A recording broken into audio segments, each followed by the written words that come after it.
Hey, last week, I don't know if you were able to make it here for Easter, but it was such an amazing morning gathered in this place, celebrating with friends that were taking the step of baptism as they were just following after Jesus into the life that he has for him. And I don't know, Easter is such a beautiful celebration of what God has done for us. This story that we celebrate at Christmas, where this Jesus, this Emmanuel, this light of the world has come in to shine the light of life and truth and love in our stories. And then Easter is his victory over the darkness, his victory over sin and death, so that in him we can have the hope of new life. And yeah, I don't know if you've ever kind of rolled through the rhythm of the year and you're like, all right, Easter, now what? Now what happens? Jesus, you rose from the dead, so what does that mean? And it means everything. It changes our lives forever because he's come to bring us out of death into life, out of darkness into light. And when Jesus is in your story, something begins to change, and it's beautiful. And yet so often I think there's times where it's easy to go through life kind of just trying to figure it out on our own. And have you ever just you've had a good day and it's going all right, and you're like, I got this. And then life hits you and you're like, not so much anymore. And you're just kind of you can kind of stumble into the darkness and be kind of just get lost. It's never fun to get lost in the dark, is it? Have you ever been lost in the dark? Literally and figuratively? It's not a fun thing. Years ago, my family, we would go to Yosemite almost every year growing up as a just family vacation. And so it was kind of fun to kind of become an adult and start going there. And one year I brought one of my best friends, my buddy Chris, with us. And so we're hanging out in the valley, just having a great week. And one night we're at one of the lodges, hanging out with friends, just playing games and not paying attention to the clock or whatever. And it's suddenly realized it's dark and we have to get back from this lodge back to our campground. And so some friends were leaving oh, shoot, we forgot our flashlights. And so me and my friend Chris were well, here, you can have our flashlights. We're young 20s, we're indestructible. Take them, we don't need that, it's great. Oh, thank you. And so then they left, and then we're still just kind of hanging out, and it's gotten really dark at this point in time. And now we realize, now we have to walk back to the campground. And so we leave the lodge, and it's a beautiful night. The stars are out. My buddy and I are this place is amazing, and we're walking through the meadow, and it's fine. Everything's great until we reach the edge of the woods that we have to go through. And we realize, oh, now it's really dark.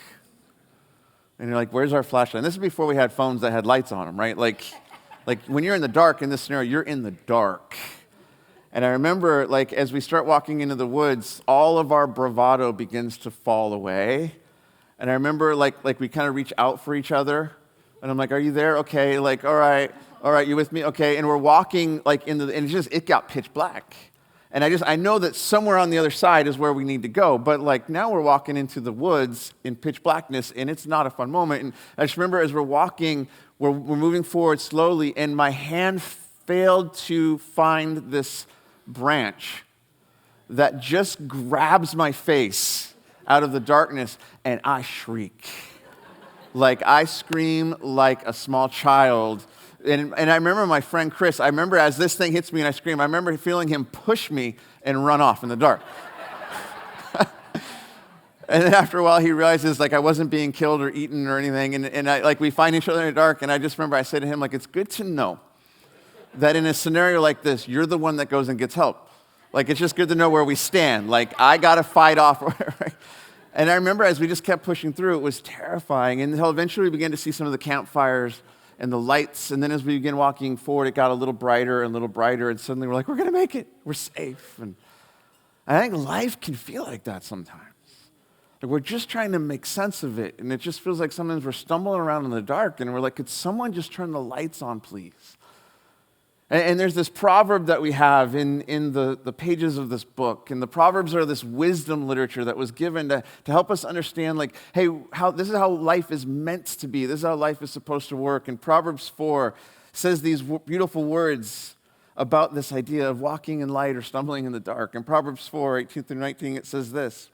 It says, the way of the righteous is like the first gleam of dawn, which shines ever brighter until the full light of day. But the way of the wicked is like total darkness. They have no idea what they're stumbling over. And it's there's this contrast here of how we can experience life. And one is to walk in what they're describing as the way of the righteous. And I don't know if you've used that word at all this week, in your regular language. It seems like such a churchy word, a religious word, doesn't it? And yeah, I remember growing up in SoCal, I heard this word all the time. Because this was not a religious word. This was a beach word. Like, like where I grew up in like surfer culture, like surfers would use this word all the time. Like, oh, that's righteous, bro. Like, I mean, that was just a thing. And I realized, like, growing up, they actually were using the word the right way. Like, when a surfer looks out at the waves, and she's like, those are righteous waves. What she's saying is, like, these waves are right. These waves are good. Like, these waves are going to accomplish what we want to experience with them. And I realized, like, oh, surfers know exactly what righteousness is. It's this idea of, like, when we're experiencing righteousness, we're experiencing life the way it was meant to be. Like, we're experiencing it the right way, the good way. And the idea is that as we begin to experience righteousness, a righteous life, something beautiful begins to happen. It's like the lights start to turn on. It's like the more we walk in that way, like what God intended, what God desired for us, what God wants for us, the more we can experience that life. It's like the lights suddenly get a little bit brighter and brighter. It's kind of like there's this dimmer switch going on in our life. And the more we begin to walk into the life that God desires for us, the more life begins to illuminate, and the more it kind of makes sense. And the more we realize, oh, God, you are good. Oh, God, you do have amazing things. Like, God, you're calling me into amazing, beautiful realities in my world. And yet there's another way that's not as good in this proverb. It's the way of the wicked, and it's described as like deep darkness. It's almost like the opposite of the dimmer switch. Like, when I began to do life my own way, or say, forget you, God, or whatever, it's almost like someone slowly turning the lights down. And it's never a fun place to be. And I know oftentimes when I find myself in that place, you know who the first person is that I blame? Not me. It's all of you or the people in my story, right? Like, oh, it's because of what they did to me, or they're just dumb. And I mean, there's some truth to that, because there's another proverb that says, if you walk with the wise, you'll grow wise, but a companion of fools suffers harm. I've suffered harm because I've hung out with some fools in my story. I also know people have suffered harm because I've been the fool in their story, right? Like, but I mean, the reality is I can't just blame other people forever, because there's a reality that I've just made my own choices in life. And yet there's this idea of a path and a way of living. And I want to figure out how to walk in that light, because I don't want to stumble in the darkness. The problem is I don't know how to grab onto that righteous life in and of myself. Like I as much as I try, I'm not always capable of being this righteous dude who gets it right all the time, who in and of myself can figure out how to grab hold of the life that I was meant to live. And yet I try. Like how many of you would let's just be honest, you say, like, I really try to be a good person. The rest of you are terrible people. All right. Some of us try. The challenge, though, with my trying is that it doesn't always lead to the life I actually want. Like, a lot of times when I just try, it leads to something that's not always beautiful. Like, sometimes when I'm just trying to be this righteous dude, it often leads to being a self-righteous dude. That's not how you want to be described, is it? Like, you imagine someone's like, oh, you got to meet my friend. He's so cool. He's self-righteous. You're going to love him. You're like, no. Nobody likes that. And yet so often when I try in and of myself, it creates this self-righteousness in me, and that just usually never leads to good things. Like, a lot of times that just leads to arrogance. Like, look how good I am, especially when I can look at somebody that I think is worse than me, and it's just like shame and point down and blame at people, and yet that arrogance is not really life-giving, and behind that arrogance, it's like I'm hiding, because it's like I've put this mask on because I have to suddenly pretend to be something I know I'm not, or hide the things I'm struggling with. And so as much as I love the wisdom of this proverb, and I want it to be true, I find that in and of myself, I have a hard time walking into that hope. Which is why I'm so grateful for what we celebrated last week.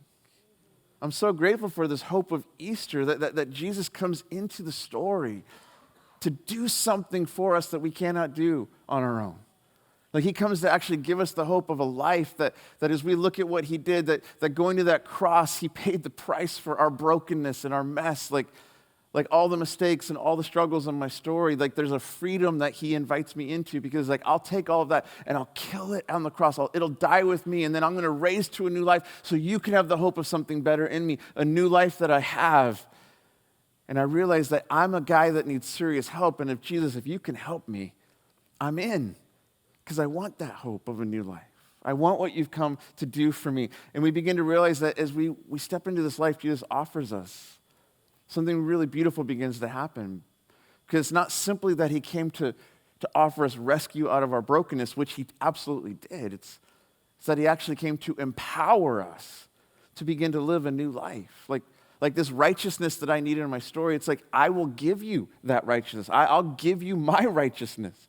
Like if you need some help, I will give it to you so that I will enable you and empower you to live the life you're desiring and longing to live. I mean, that's the hope that we have as we walk out of Easter into the rest of our life, that Jesus is on the scene now and he's at work in our story. It's why we saw these words last week that Paul wrote in 2 Corinthians 5:17 that changed his life, and it can be true for any of us when we step into this new life with Jesus, because this means that anyone who belongs to Christ has become a new person. The old life is gone, a new life has begun. And that's the hope that we have when Jesus is in our story, that something new is going on, and I'm just trying to figure out now, how do I partner with you in this? How do I participate in this new life? Right, like just how do I grow up and grow deeper into this new life that you have for me? And what I love about Jesus is he doesn't simply give us new life and say, good luck with that.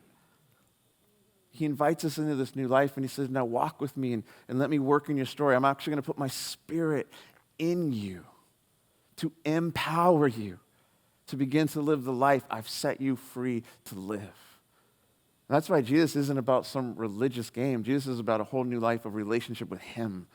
And he changes our story. And yet he invites us to walk with him so we can experience this hope of what he wants to do in us. And so I want to chase after some things that Jesus said about this, because I think when we really begin to understand this life he's calling us into, there's a hope for us today. There's a hope that because of Jesus at work in our stories, we can begin to walk more fully into the light of life, the light of day, the reality of what God has come to do for us. And Jesus is key to that as we learn to listen to him and follow him. And so Jesus said some beautiful words about this that I think if we can understand what he's saying can really help us step more fully into this life that he offers to every single one of us. And so Jesus is talking to his first followers, helping prepare them for this life that he's about to give them. So this is right before Easter, right before the cross, and he's wanting them to know, I'm doing something really cool. You got to hang with me. Listen to what I'm going to say to you because it's going to change your life. And so look at what he says here in John 14 as Jesus begins to invite us into this new life with him. And he starts with this simple phrase. He says, if you love me, obey my commandments. Well, that sounds a little weird, doesn't it? Can we just get honest? Like if you and I are hanging out and we were like becoming friends and we like each other, and then I were to look at you and go like, so, okay, dude, here's the thing. If you love me, obey me. Would you look at me and go, who do you think you are? Like I think that would be a very appropriate question, which, by the way, that's a brilliant question to ask Jesus. Like when you're encountering Jesus, when you're reading about his life, and you're just like, Jesus, who do you think you are? And that's a fun question to chase. And here's what his first followers began to realize, oh, you're so much more than we thought. You're so much bigger than what we thought. And here's Jesus inviting us into something as we're looking at it. And what Jesus is doing is he's actually framing for us what relationship with him looks like. So Jesus, how do I know you love me? He's like, look at the cross. And then Jesus looks at us and says, now, here's how you know you love me. You're going to obey me when I talk to you about life. And what he's talking about with this idea of obedience, it's not like some master-slave thing. The essence, the heart of obedience is this idea of trusting him. Like Jesus, when you talk to me about life, I believe that you're good. I believe that you're for me. So I'm actually going to listen to you, and I'm going to trust you to respond. I'm going to trust you to walk the way you call me to walk. I'm going to trust you to go where you say go. I'm going to trust you with my life. And as we do this, we begin to experience him doing something in us, giving us the life he's come to set us free to live. And I think it's important that we grasp this, because I think sometimes it's easy to think like, Jesus, I like you, you're cool, and I want the life that you have for me, but I'm actually not going to partner with you to experience it. Like I think sometimes it's easy for us to think that we can get the benefits of Jesus without actually buying in to being in a relationship with him and wanting this life that he has for us without actually saying, I'm going to follow you. And the reality is we can't. We can't experience that unless we're willing to listen to him. And that's not just Jesus saying something that seems strange. Like that's true of any meaningful relationship in our life. Like, if you're going to have a real relationship with a person, you have to partner with them and be aware of what's going on. Like, so for Christy and I in our relationship, for us to have a healthy marriage, I have to actually partner with her in that relationship. Like, it'd be really weird if I just showed up and be like, hey, I want all the benefits, but I don't want to actually, like, buy into this relationship with you. She should drop me like no one's business if that's how I was interacting with her, right? And here's Jesus saying, okay, I want to talk to you about this. Like, if you want to experience the life that I have for you, if you really love me, then listen to what I have to say, because I have words of life that will change your story forever. And so he begins to promise us this hope of his Spirit at work in our story. So he says, if you love me, obey my commandments. And I will ask the Father, and he will give you another advocate who will never leave you. It's like this hope of someone coming into our story that will be with us as we walk in this life. And he says, he is the Holy Spirit who leads into all truth. This beautiful thing that Jesus is promising here, that he will give us his Spirit to come and be a part of our story. And as we begin to listen and respond, the Spirit will lead us into truth, the truth that sets us free, the truth of new life, the truth of who God is. It's like the lights start to get brighter and brighter as we listen to his Holy Spirit at work in our story. And so he says he's the Holy Spirit who leads into all truth. The world cannot receive him because it isn't looking for him and it doesn't recognize him. But you know him because he lives with you now and later will be in you. What he's saying to his first followers is, you know the Spirit because you're experiencing me, and now my Spirit's going to be in you someday. And he says, no, I'll not abandon you as orphans. I'll come to you. Like, we're not going to be left on our own to figure it out. And he says, soon the world will no longer see me, but you will see me. And since I live, you also will live. I mean, that's the hope of Easter, that Jesus overcame death so that in him we could have new life. And now he's promising us the power we need to live this life as his Spirit comes into our story. He says, when I'm raised to life again, you will know that I am in my Father, and you are in me, and I am in you. Like, there's this beautiful relationship that we begin to have with him, that when we're in him, there's like this beautiful partnering and unity of Jesus at work in our story, his Spirit now at work within us, awakening us for this life that he's come to give us as we walk with him and follow him. And so he reiterates this idea again. He goes, so those who accept my commandments and obey them are the ones who love me. Like, when we accept, like, Jesus, okay, I'm embracing what you're saying about life. Like, I believe that you're good. I believe that you're for me. And so I'm going to follow. I'm going to listen. I'm going to hold on as best as I can. That's how I show that I love you, because I'm trusting you with this life you've come to give me. And look at the result of this. And because they love me, my Father will love them, and I will love them and reveal myself to each of them.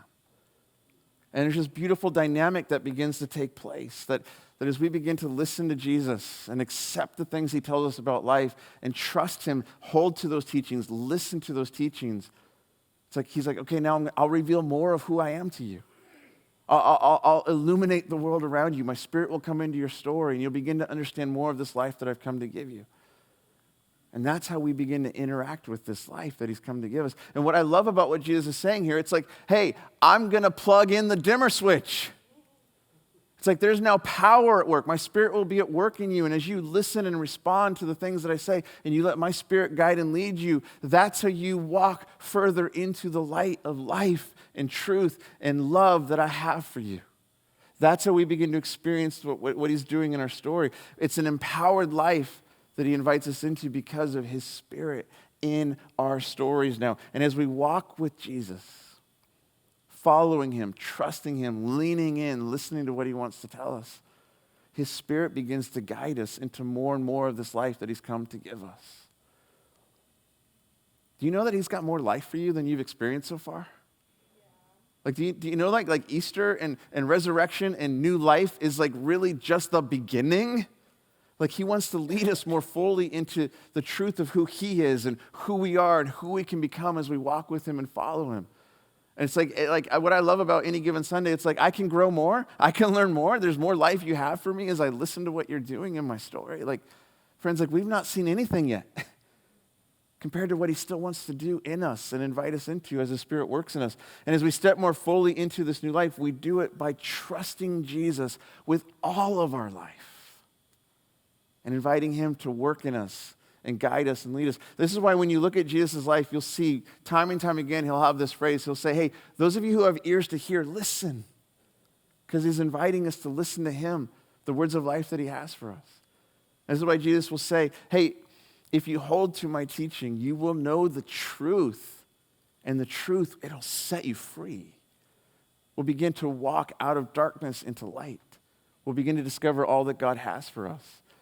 And so when I realize what Jesus is inviting us into, like this dimmer switch has been empowered by his Spirit within me as I learn to listen and respond and follow and trust and believe that he's good and he's for me. The question that I'm constantly asking myself is, am I? Am I listening? Am I trusting him? It's the thing I wonder for us as a church, the thing I wonder for all of us who are finding this new life in Jesus. Like, are we actually doing this, Jesus? Are we listening and trusting you as we live in this life that you've given us, this life of love and relationship? Because as we do so, it's like we'll walk more fully into that life. But I wrestle with it.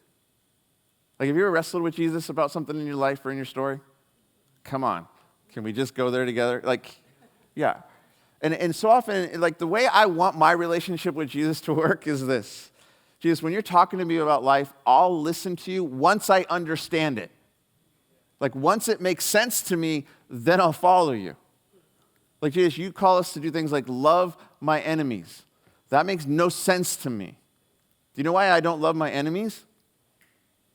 They're my enemies, right? Like, Jesus, I don't, like, why would you want me to do this? Like, I need to, like, get rid of them or at least run away from them. Like here you are, you're calling me to something totally different. It doesn't make sense to me. And so often in my journey, what I'll say to Jesus is, once I understand why you're telling me to do something or you're calling me to something, then I'll listen to you. And yet I think what Jesus is saying, like, no, it actually works the opposite. When I call you to something, even if it doesn't make sense, if you actually trust me and take a step towards it, letting my Spirit guide you and lead you, it will begin to make sense in time. Like, the reason you love your enemies is so that you don't perpetuate the brokenness in this world. Well, Jesus, won't I lose? Like, won't people take advantage of me? Won't I, like, get hurt by people? And he's like, yeah, but in the long run, you're going to win because they hurt me and then I overcame. So you're on my team now, and this is how we play the game.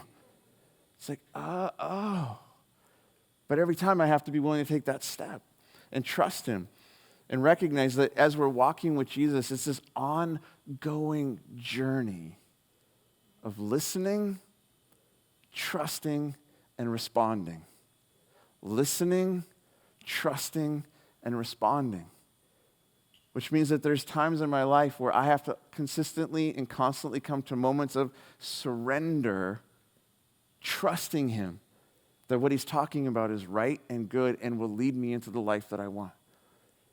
So, like, when Jesus talks to us about money, sometimes you're like, Jesus, why do you want my money? Aren't you, like, you're Jesus? Why do you need my money? Or, like, what are you talking about money for? And Jesus is like, no, I'm talking to you about money because money is a god in this world. And when you serve that god, it's a brutal god.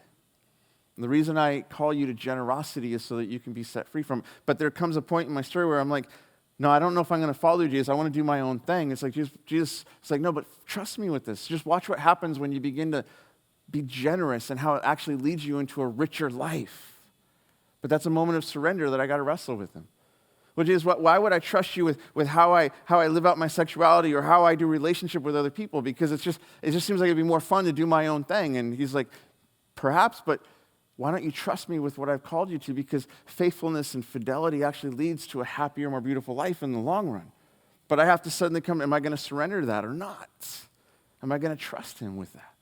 Well, Jesus, I don't know if everything that you're making sense, and I think he's constantly saying, trust me, because I have a life for you, and it's good, and I'm actually for you. I'm for the best you could ever hope to discover or find. So just be willing to surrender that and watch what happens as you walk with me, and let my Spirit begin to work and guide you into the life I have for you. So that's why walking with Jesus is a lifelong journey. It's a lifelong partnership. That's why he calls us to follow him. I don't know about you, but sometimes I wrestle with that because there's times in my life where I'm like, Jesus, would you follow me? Like, I want to go this way. Because this looks like fun, and like, would you come here and sign off on this? And I think Jesus is like, in loving, he just says, no, Joel, I can't sign off on that because that's a broken path. I didn't come to follow you. I came to invite you to follow me. And so how do we walk with him in those moments of life when we're wondering, Lord, what's the life that will lead me into your best? Like, I want to walk into this light of life, what you've come to do for me, so how do I do that?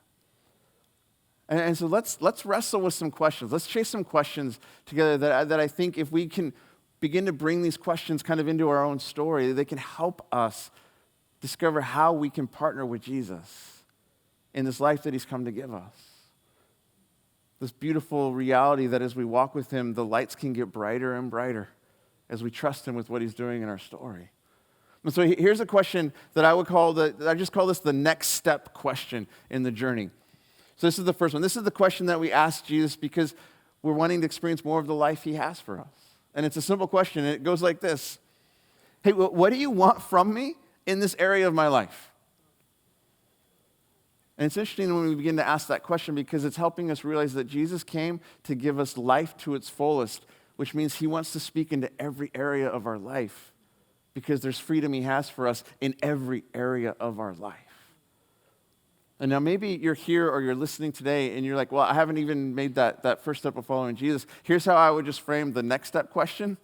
You just ask Jesus, what do you want from me with my life? I think Jesus' response would be, I want you to believe that I'm for you and I've come to give you life, and so follow me. And we take that first step. And then we keep taking the next step and we keep asking, what do you want from me in this area of my life? And we trust him when he begins to stir and speak. And sometimes that's easy, right? Like sometimes the things that Jesus is calling us to, it's just like, oh yeah, I know I need help with that. Oh yeah, I know you have life for me in this area. I know that you want to help me figure out how to be a better friend or partner with someone in life. And so you're like, yeah, teach me what that looks like. And we begin to just trust as his Spirit's at working in our story to do it. And the reason we ask this question, Jesus, what do you want from me in this area of my life, whatever it is that we're saying, I want to know what you want from me because I want to experience all that you have for me. And the more I'm willing to trust you with this today, the more I begin to experience the fullness of life you've come to give me. And so this is why, like, if your experience of following Jesus is more religious so far, what I would encourage you to do is, like, put the religious game down. Like, don't try to, like, be good enough. Don't try to go through the steps. Step back and just say, if this is a relationship and you're leading me into life, then the best question I could ask is, well, what do you want from me with this area? Like, how do you want me to be a parent? How do you want me to be a friend? How do you want me to walk with others? How do I show up to my job tomorrow and be someone that seeks to do what's best for other people? And you invite him to lead you into that and to shepherd you and his Spirit will guide you in that. And you respond to that. And as you take that step, guess what he has on the other side of that step? More life. And then we take the next step and we step more fully into that life. And it's like the light switch gets brighter and brighter and brighter. And I'd love to tell you where Jesus will take you a year from now. But what I can tell you is if you take the next step that he's putting in front of you today, you'll be amazed at where you're at a year from now. Because he's got life for us. Life and life and life as we trust him with that. And yet it's not always easy, right?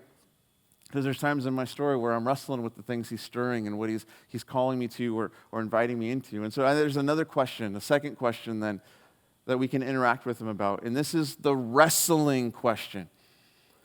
And this is the question we ask when we're wrestling with something that Jesus is stirring in us. Something he's wanting to wake us up to or a course correction he's wanting to lead us into. And here's the question that we ask when we're in that place of wrestling. I don't know if I want to follow you or trust you with this area of my life. Here's a great question to ask. Jesus, do I believe you are good and you're looking out for me?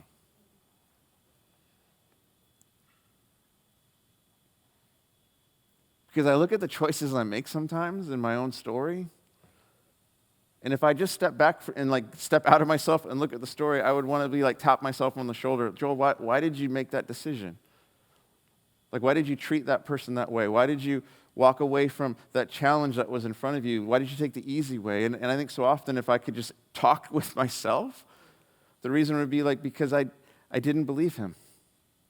I didn't believe that what he was actually wanting from me was where it was going to take me. And I thought that this was a better way. Have you ever been there? Is it me? Is it we? Yeah. And here's what I want you to know. It's okay to wrestle. It's okay to wrestle with Jesus.